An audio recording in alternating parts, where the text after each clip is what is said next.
The thunder cracked like a bullwhip across the darkening New Mexico sky as Preston O'Malley urged his tired horse through the relentless downpour. Socorro had always been just another waypoint on his endless journey through the territories, but as the deluge intensified in the spring of 1878, even a hardened drifter like him needed shelter. That's when he saw her, a solitary figure, huddled beneath a half-collapsed awning on the outskirts of town, her shoulders heaving with sobs that somehow carried over the storm's fury. Preston pulled his horse to a halt, water streaming from the brim of his worn Stetson. The woman hadn't noticed him yet, her face buried in her hands, a small valise clutched between her feet. Her once fine dress was soaked through, clinging to her frame as she shivered against the evening chill. "Madam," Preston called, his voice gentle but carrying enough to be heard above the rain. "You all right?" She looked up, startled, revealing a face streaked with tears and rainwater. Her eyes widened with fear at the sight of the stranger. Preston dismounted slowly, keeping his movements deliberate. "No one should cry alone here," he said, removing his duster and holding it toward her, "especially not in weather fit for neither man nor beast." The woman hesitated, studying his face. Whatever she saw there must have reassured her, because she reached for the coat with trembling fingers. "Thank you," she whispered, her voice barely audible. "Preston O'Malley," he said, tipping his hat. "Folks call me Prez." She pulled the coat around her shoulders, her posture still tense. "Grace Ainsworth," she replied, her accent carrying traces of the East. I'm afraid I'm in quite a predicament, Mr. O'Malley." "Most folks who end up crying in a Socorro rainstorm usually are," he said with a gentle smile. "There's a decent hotel just down the street. Let me help you there, and you can tell me what's got you in such a state if you've a mind to." "I couldn't possibly." "You'll catch your death out here, Miss Ainsworth," Preston said, noting how she clutched her small bag. "And I reckon whatever's in that valise won't fare much better." Another crack of lightning illuminated the determination in Grace's eyes as she made her decision. "Very well, Mr. O'Malley. I accept your kindness, though I have little means to repay it." Preston collected her bag with one hand and offered his other arm. "Let's worry about getting you dry first." They made their way down Socorro's muddy main street, Preston leading his horse with one hand while supporting Grace with the other. The Socorro Grande Hotel stood 3 stories tall, a testament to the town's growing prosperity from the nearby mines and the railroad that had arrived just 2 years prior. The hotel lobby offered blessed warmth from a large fireplace where several travelers had gathered to escape the storm. Preston helped Grace to a chair near the hearth before approaching the front desk. "Evening, Henry," Preston nodded to the balding proprietor. "Need a room for the lady." Henry Wilkins glanced past Preston to where Grace sat, her fine but sodden dress marking her as out of place. "Rooms are $2 a night, meals extra. Got one on the 2nd floor with a decent view of the plaza when it ain't raining cats and dogs." Preston slid $3 silver across the counter. "Add a hot bath sent up and dinner for 2. Henry's eyebrows rose slightly as he took the money. "Room 204. I'll have Maggie bring up the bathwater right away." When Preston returned to Grace, some color had returned to her cheeks, though her eyes remained wary. "I've arranged a room and a hot bath for you, Miss Ainsworth," he said, handing her the key, "and dinner will be brought up shortly." "Mr. O'Malley, I can't accept—" "You can and you will," Preston said firmly. "Whatever trouble you're in, you'll face it better with a clear head and warm bones." Grace looked down at her hands. "You're very kind to a stranger." "I was raised to believe kindness shouldn't be a stranger anywhere," he replied. "I'll escort you upstairs, then leave you to your privacy." Once Grace was settled in her room with promises of hot bath water on the way, Preston returned to the lobby to arrange for his own accommodations. He couldn't explain the protective instinct that had overcome him at the sight of her tears, but he knew he couldn't simply ride away now. An hour later, freshly bathed and changed into his spare shirt, Preston knocked on Grace's door with their dinner tray balanced in one hand.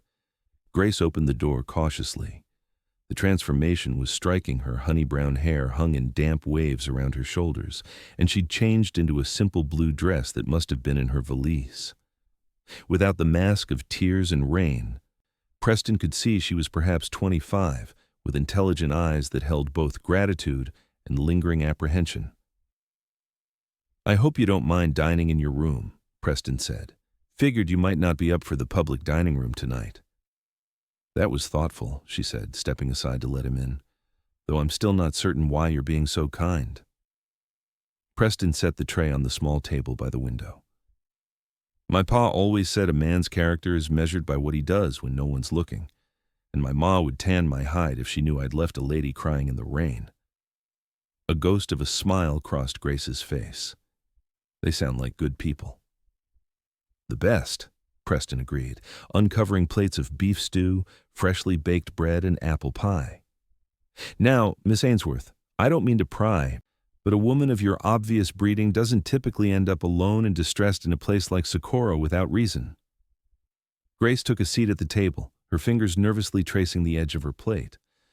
"No, I suppose not." Preston sat across from her, waiting patiently as she gathered her thoughts.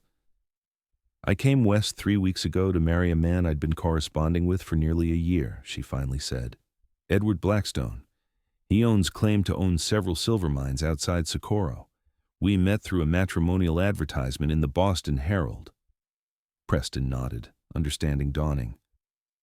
"Let me guess Mr. Blackstone isn't quite what his letter suggested."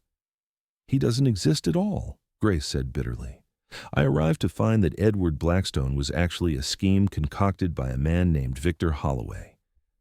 He's apparently done this before, enticing women from respectable Eastern families with promises of marriage to a successful mine owner.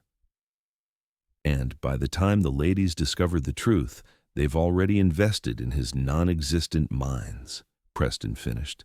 Grace nodded, a flush of embarrassment coloring her cheeks.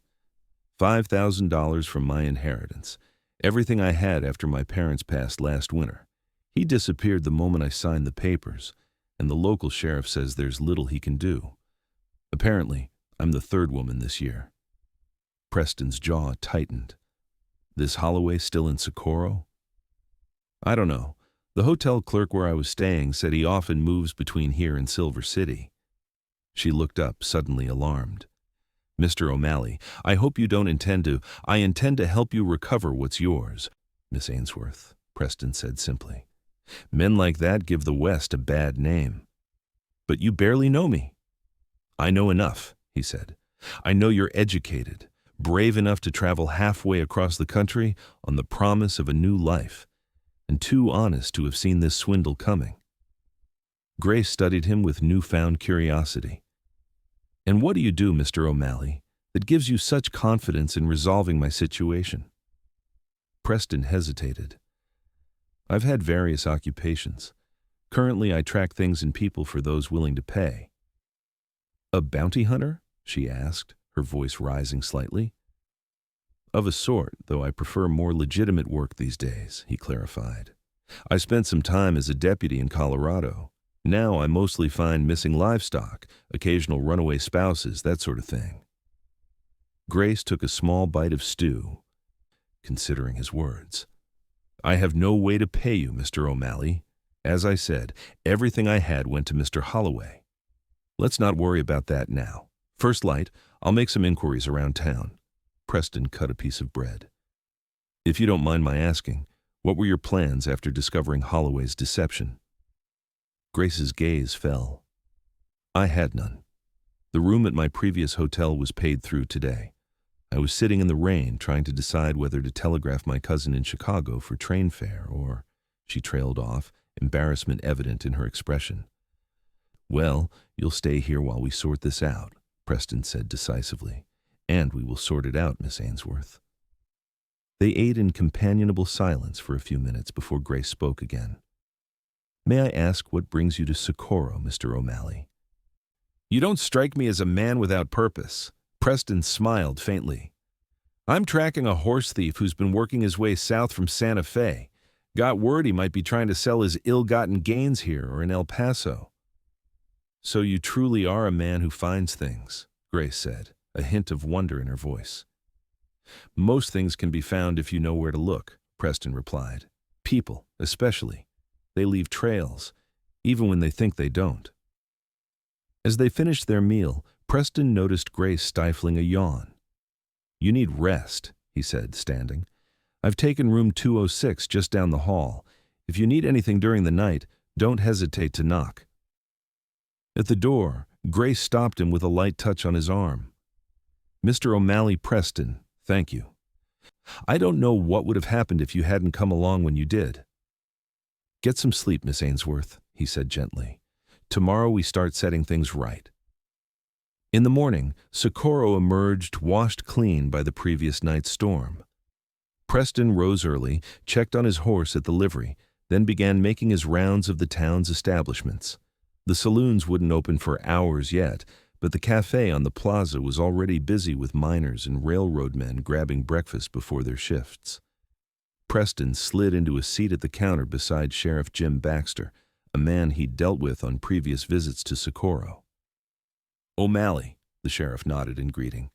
"Heard you rode in last night? Still chasing Whitaker and those bay geldings he took from the Sandoval ranch?" "Among other things," Preston replied, accepting a cup of coffee from the waitress. "What can you tell me about a swindler named Victor Holloway? Runs a fake mining investment scheme, preys on unmarried women." Baxter's expression darkened. "That snake. Been trying to build a case against him for months, but the women he cons are either too embarrassed to press charges or leave town immediately. He's still around then? Last I heard he was working Silver City, but that was a week ago. He tends to circle back to Socorro. The railroad brings a steady stream of potential marks." The sheriff eyed Preston suspiciously. "Why the interest? This connected to the horse thief?" "No, met someone he swindled. Thought I might help recover her losses." "Her?" Baxter's eyebrows rose. "Let me guess, pretty educated Eastern gal fell for his silver mine story?" Preston nodded. "That'd be Miss Ainsworth, I reckon. She was in my office 2 days ago, but there wasn't much I could do. She signed those investment documents willingly." "But if the mines don't exist—" "Oh, the mines exist," Baxter interrupted. "That's the clever part. Holloway buys up abandoned claims for pennies, shows the ladies genuine deeds, then sells them shares in mines that haven't produced silver in years." Preston considered this. "So technically, it's not fraud." "Not in a way that's easy to prosecute," Baxter agreed. "I've warned the bank and the land office, but he keeps changing his approach. Uses different names, too." "Any idea where I might find him now?" The sheriff shrugged. "Try the Territorial Hotel. He likes to maintain appearances, stays at the best places. Oh, and O'Malley," he added as Preston stood to leave. "Be careful. Holloway travels with protection a mean fellow named Jenkins who's handy with a knife." Preston tipped his hat. "Appreciated, Sheriff." As he stepped out onto the plaza, Preston spotted Grace waiting on a bench beneath a cottonwood tree. She wore the same blue dress from the previous evening, but had arranged her hair in a neat bun. With her back straight and head held high, she looked more composed than the desperate woman he'd found in the rain. "Good morning," she called as he approached. "I hope you don't mind that I followed. I couldn't bear waiting in that room." "Not at all," Preston replied. "In fact, you might be helpful. I'm headed to the Territorial Hotel to see if our man Holloway is in residence." Grace paled slightly. "You think he's still in Socorro?" "Sheriff seems to think he circulates between here and Silver City. If he's here, I'd like you to point him out from a safe distance," he added, seeing her apprehension. They walked together toward the more affluent end of town, where the Territorial Hotel stood 3 stories tall, with a wrap-around porch and gleaming windows. Unlike the more practical Socorro Grande, the Territorial catered to wealthy travelers and mining executives. "Wait here," Preston instructed, positioning Grace on a bench across the street with a clear view of the hotel entrance. "I'll inquire within, see if he's registered. If you spot him coming or going, signal me, but don't approach him." The hotel lobby was richly appointed with leather furniture and potted palms. Preston approached the desk, where a young clerk was sorting mail. "Morning," Preston greeted. "I'm looking for Victor Holloway. I believe he might be a guest here." The clerk looked up, his expression carefully neutral. "I'm not at liberty to discuss our guests, sir." Preston placed a silver dollar on the counter. I understand discretion. Perhaps you could simply confirm if he's currently in residence. The clerk glanced at the coin, then quickly pocketed it. Mr. Holloway checked out yesterday morning, sir. Said he was headed to Silver City on business. Did he happen to mention when he'd return?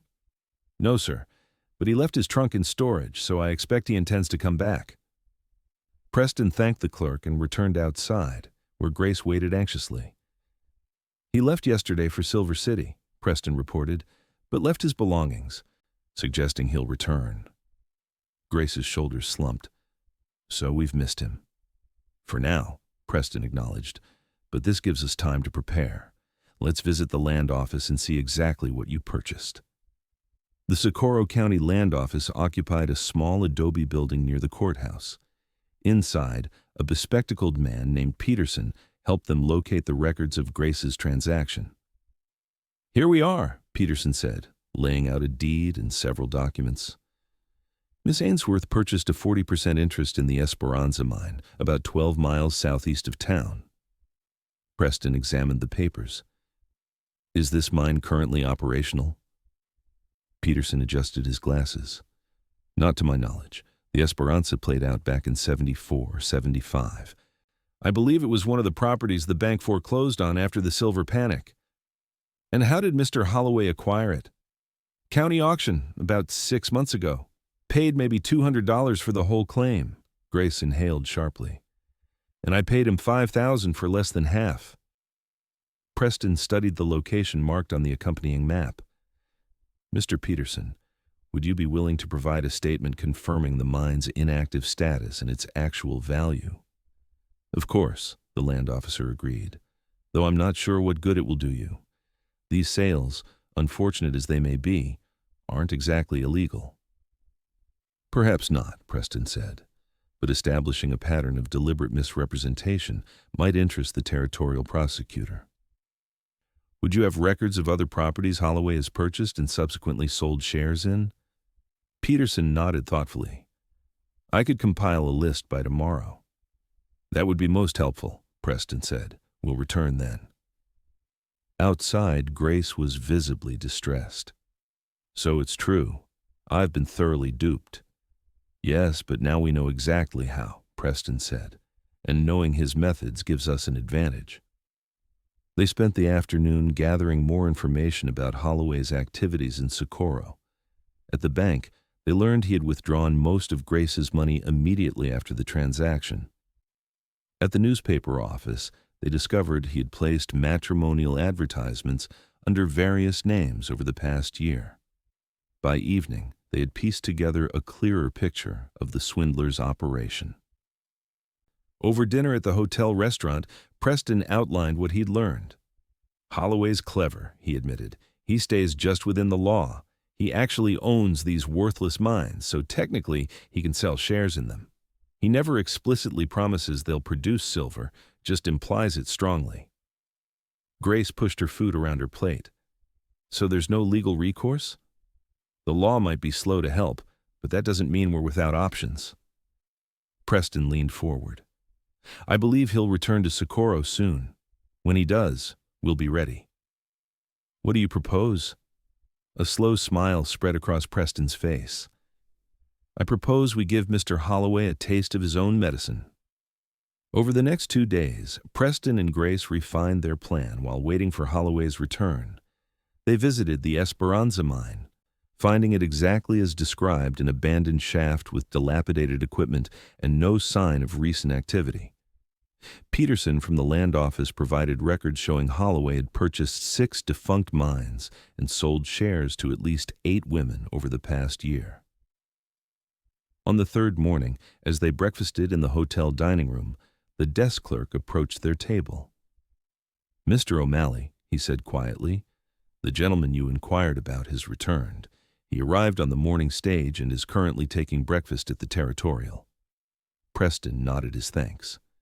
Time to set our plan in motion. Are you ready, Miss Ainsworth? Grace squared her shoulders. As ready as I'll ever be. They returned to their rooms to prepare. When Grace emerged an hour later, Preston barely recognized her. She had styled her hair in an elaborate arrangement, donned her finest dress, a burgundy traveling ensemble with matching hat, and added just enough cosmetics to enhance her natural beauty while suggesting considerable wealth. "Will I pass inspection?" she asked nervously. "Magnificently," Preston assured her. "You look every inch the wealthy widow from San Francisco." Their plan was simple but required perfect timing. Grace would pose as a recently widowed heiress looking to invest in Western opportunities. Preston would assume the role of her financial advisor.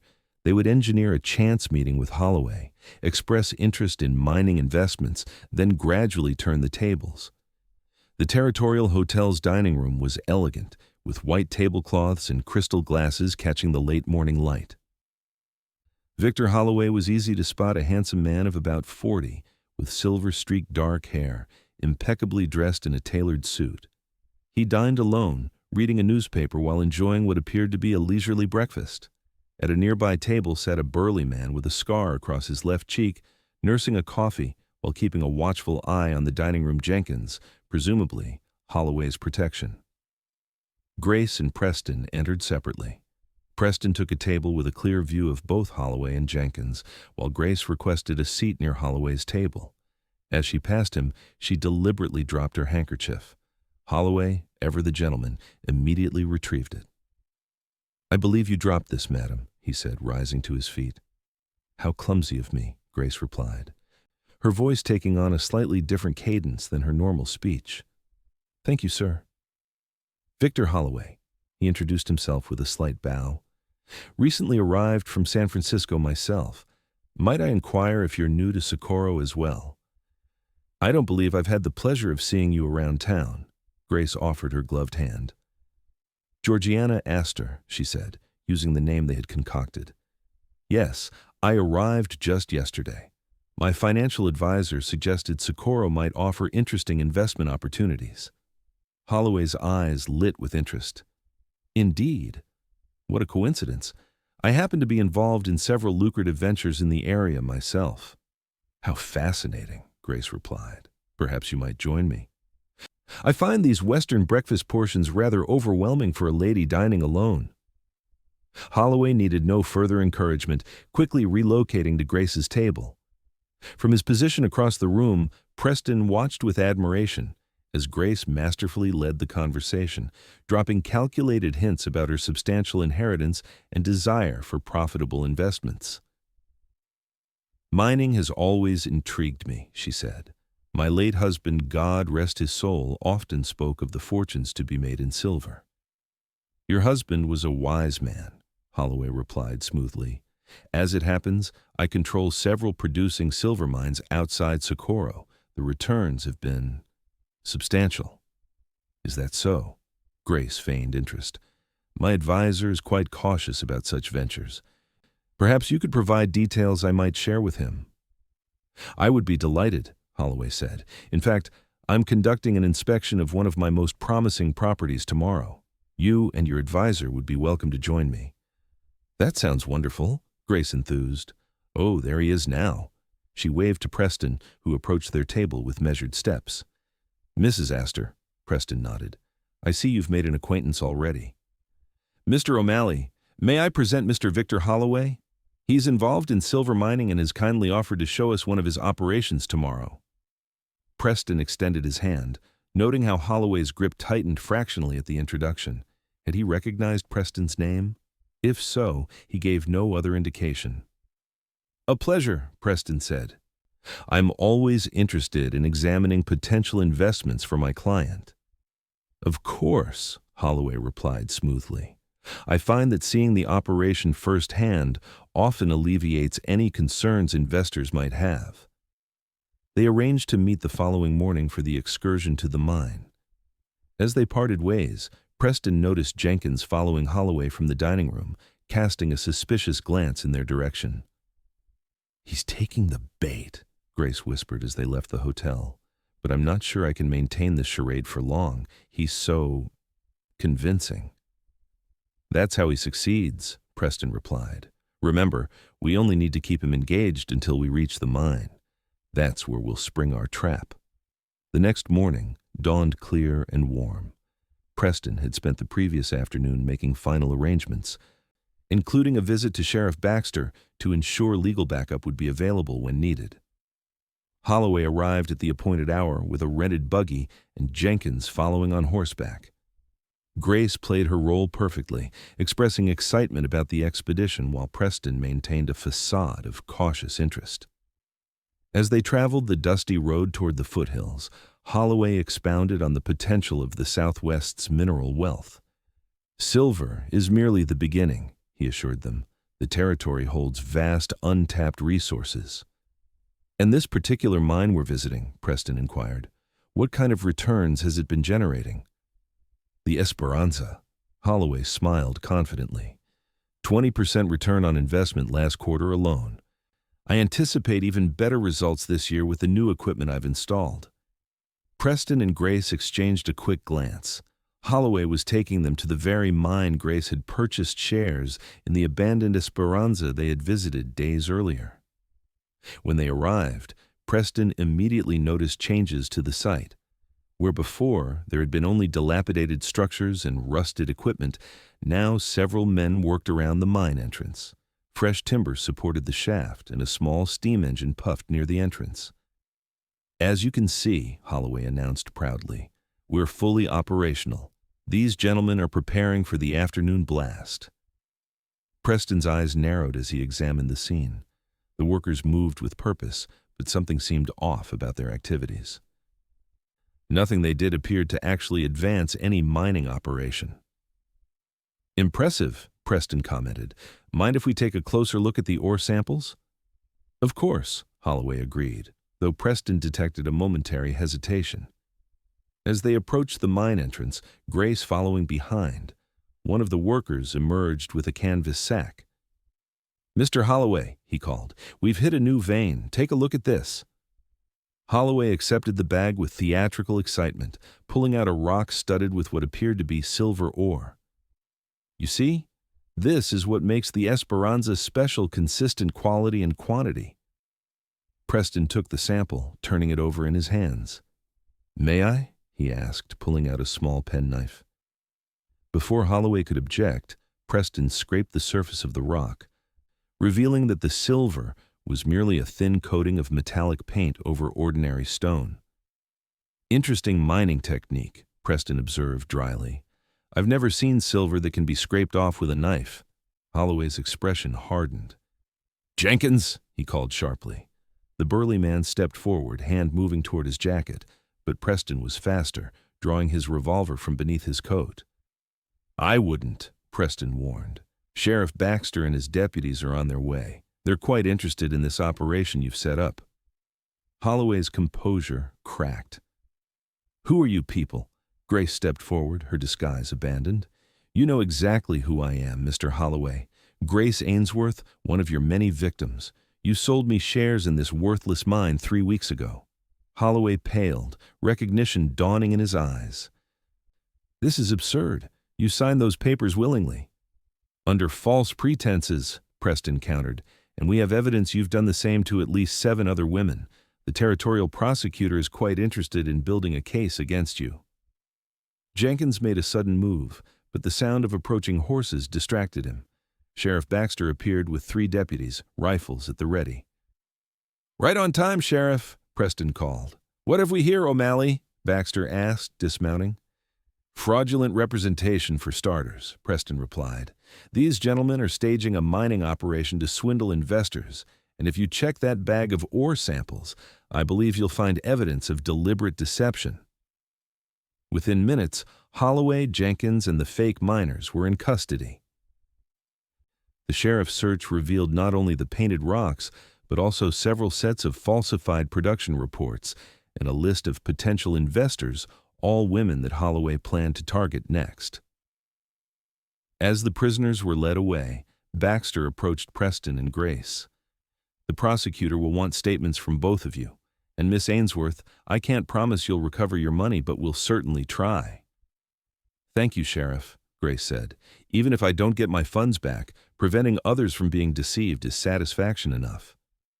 When they returned to Socorro that evening, a telegram awaited Preston at the hotel. He read it with a frown. "Bad news?" Grace asked as they sat in the hotel restaurant. "The horse thief I was tracking has moved on to Mexico," Preston replied. "Too late to pursue him now?" Grace studied him thoughtfully.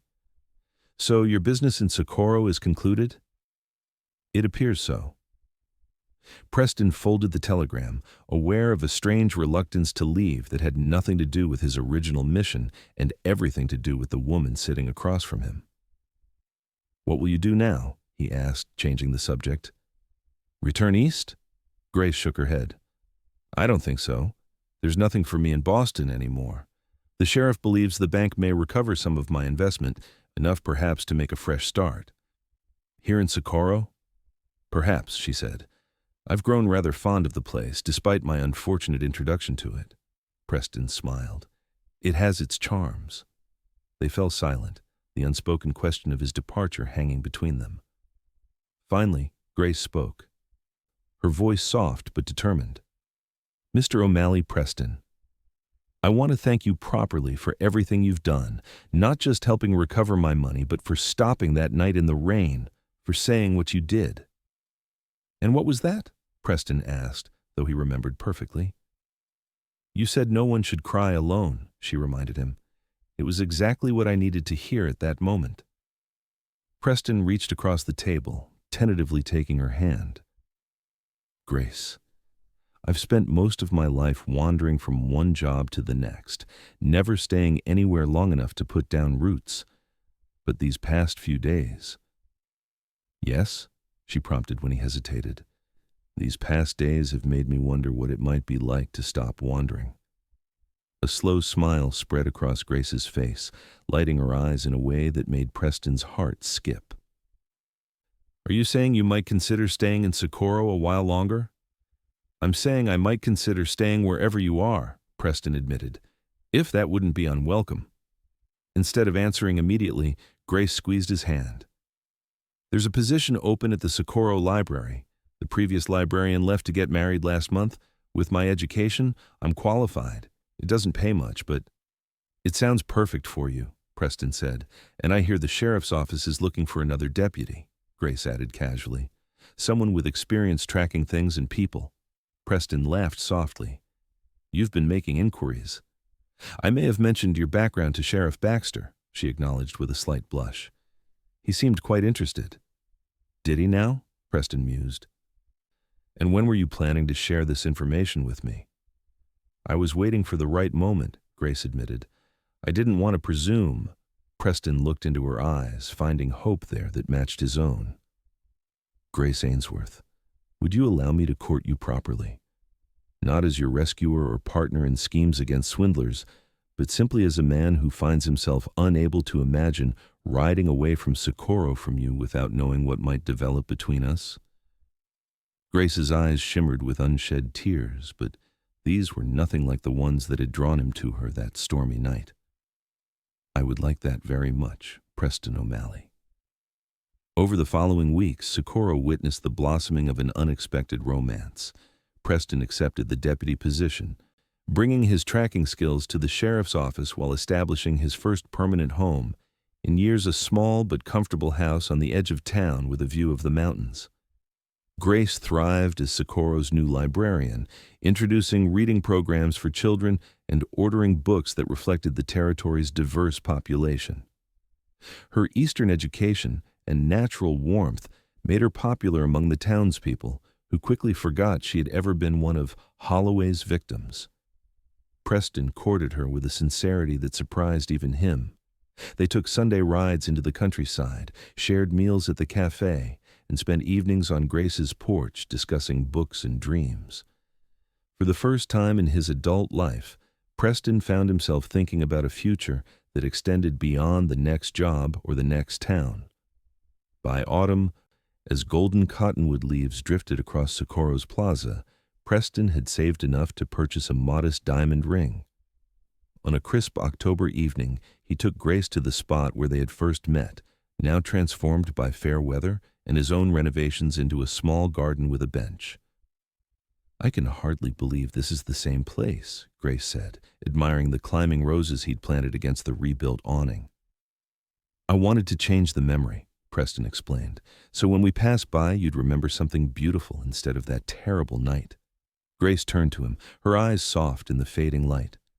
That night wasn't entirely terrible. It brought you into my life. Preston took her hands in his. Grace, these past months have been the happiest of my life. I never expected to find a home or a heart in Socorro, but I've found both in you. He knelt before her, withdrawing the small velvet box from his pocket. I'm not a wealthy man, and I can't promise you the kind of life you might have had back east, but I can promise to love you faithfully, to build a good life with you here, and to ensure you never cry alone again. Grace's eyes filled with tears, but her smile was radiant. Those are the only promises I need. Grace Ainsworth, will you marry me?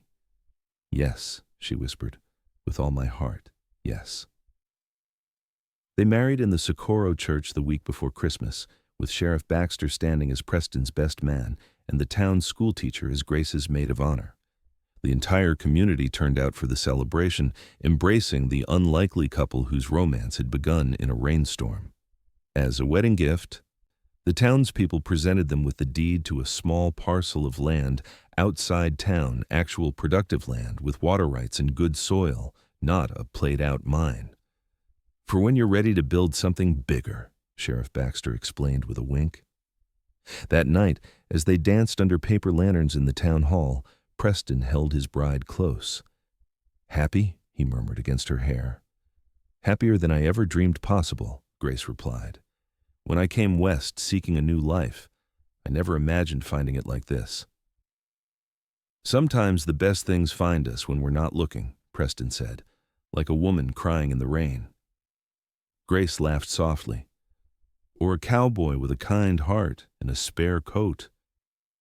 I love you, Mrs. O'Malley, he whispered. And I love you, Deputy O'Malley, she returned, now and always. 5 years later.